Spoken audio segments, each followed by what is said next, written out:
নমস্কার, কেমন আছো তোমরা? আশা করছি সবাই ভালো আছো। শুভ সোমবারের সবাইকে শুভেচ্ছা জানাই।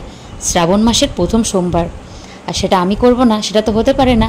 আমি জানি তোমরা সবাই করেছো, আর স্বামীর মঙ্গলের জন্যে সবাই কিন্তু কাচের চুড়িটাও পরেছো কম বেশি, যদিও বা আমার জানা ছিল না, তবে এটা আমি জেনেছি, আর জানার পরে কে না অপেক্ষা করে, তাই আমিও পরে নিয়েছি।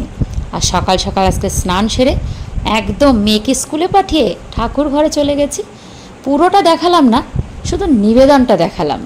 ঠাকুরকে যেটুকু পেরেছি সেটুকু করেছি, কারণ হাজব্যান্ড মশাই বেশি কিছু করতে পারেনি, কারণ সে ঘরে যে নেই, তাই ঘরের মধ্যে যেটুকু ছিল সেইটুকু নিবেদন করেছি প্রসাদটা।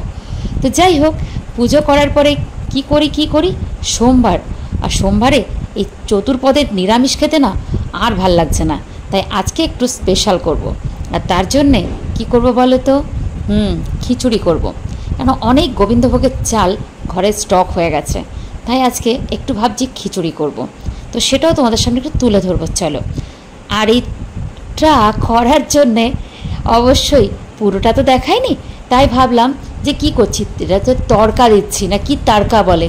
তো এর মধ্যে কারি পাতা থেকে পাঁচফোড়ন থেকে সমস্ত কিছু, কিন্তু গরম মশলা, তেজপাতা, শুকনো লঙ্কা, কাঁচা লঙ্কা দিয়ে খিচুড়ি আমার হয়ে গেছে। আর ঘি ফোড়ন দিয়ে এটা কিন্তু পুরো মিক্স করে নেব। সত্যি কথা বলতে কি, আজকের খিচুড়িটা একটা স্পেশাল, যেন ভোগের একটা আনন্দ দিচ্ছিল, মনে হচ্ছিল সত্যি কোথাও যেন মন্দিরে বসে ভোগ খাচ্ছি। বিশ্বাস করো, দারুণ লাগছিল খেতে। যদি তোমাদের সাথে একটু শেয়ার করতে পারতাম, সত্যি মন চাইছিল।